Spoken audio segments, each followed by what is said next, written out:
அனைவருக்கும் வணக்கம். நம்ம இப்போ பாக்கியலட்சுமி சீரியலில் என்னெல்லாம் சுவாரஸ்யமான விஷயங்கள் நடக்குதுன்னு பார்க்கலாம் வாங்க. தாத்தா ஆசைப்பட்டபடி நம்ம எழில் அமிர்தா 2 பேருமே அவங்களோட பிறந்தநாள் விழாவுக்கு வந்துட்டாங்க. இதனால தாத்தா பாட்டி மட்டும் இல்லாமல் வீட்டில் இருக்கிற எல்லாருமே ரொம்ப சந்தோஷமாக இருக்காங்க.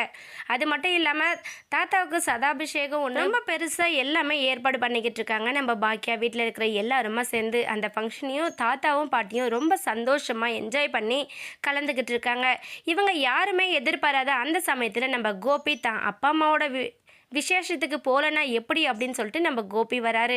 கோபி வந்ததுமே அம்மா என்னம்மா என்னை விட்டுட்டே நீங்கள் இப்படி இருக்கிறீங்களே அப்படிங்கிற மாதிரி நம்ம கோபி பேச உடனே தாத்தா வந்து டேய் எங்களை அப்பா அம்மானு சொல்ல உனக்கு எந்த தகுதியுமே கிடையாது, அப்படி சொல்கிறத இன்னையோட நீ நிறுத்திக்கோ. எங்களுக்கு இருக்கிறதுலாம் ஒரே ஒரு பொண்ணு பாக்கியா மட்டும்தான், அவள் எங்களுக்கு எல்லாத்தையும் சீரு சிறப்பமாக பண்ணிக்கிட்டு இருக்கா.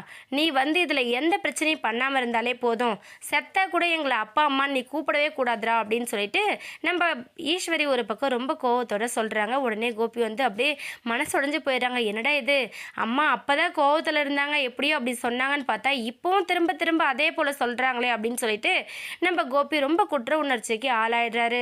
அது மட்டும் இல்லாமல் சரி இந்த ப்ராப்ளத்தை நம்ம எப்படி ஃபேஸ் பண்ணுறது அப்படின்னு சொல்லிட்டு நம்ம கோபி ரொம்ப தீவிரமாக யோசிக்கிறாரு. என்ன யோசித்தாலும் சரி கண்டிப்பாக அப்பா அம்மா மனசுக்குள்ளே திரும்ப இடமே பிடிக்க முடியாதோ அப்படிங்கிற வருத்தம் நம்ம கோபிக்குள்ளே இருந்துக்கிட்டே இருக்குது. ஒரு பக்கம் நம்ம ஈஸ்வரி பேசுறதெல்லாம் பார்த்து பாக்கியம் வந்து அத்தை கொஞ்சம் பொறுமையாக இருங்க, இந்த விழா சிறப்பாக சந்தோஷமாக முடியட்டுன்றதுக்காக தான் இந்த விழாவே நம்ம ஏற்பாடு பண்ணியிருக்கு, இப்போ தேவையில்லாத பற்றி பேசி நீங்கள் தேவையில்லாமல் கஷ்டப்பட வேணாம் அப்படின்னு சொல்லிட்டு நம்ம பாக்கியாவும் சொல்கிறாங்க. பக்கம் கோபி ப்ரைஸாக கொண்டு வந்து கொடுத்ததை தாத்தா கீழே தட்டி விட்டுறாரு. தட்டி விட்டுட்டே இதோட இந்த எங்கள் முகத்திலே முழிக்காத கிளம்பி போடா வெளியே அப்படின்னு சொல்கிறாங்க. கோபி மனசுடைஞ்சு போய் நிற்கிறாரு. கண்டிப்பாக ராதிகா கிட்டே போய் இந்த விஷயத்தை பற்றி ஷேர் பண்ணி இதனால் ராதிகா கிட்டேயும் அசிங்கப்பட்டு தான் நிற்க போகிறாரு கோபி. வெயிட் பண்ணி பார்க்கலாம். இந்த வீடியோ உங்களுக்கு பிடிச்சிருந்தா மறக்காமல் நம்ம சேனலை சப்ஸ்கிரைப் பண்ணுங்கள். தேங்க்யூ.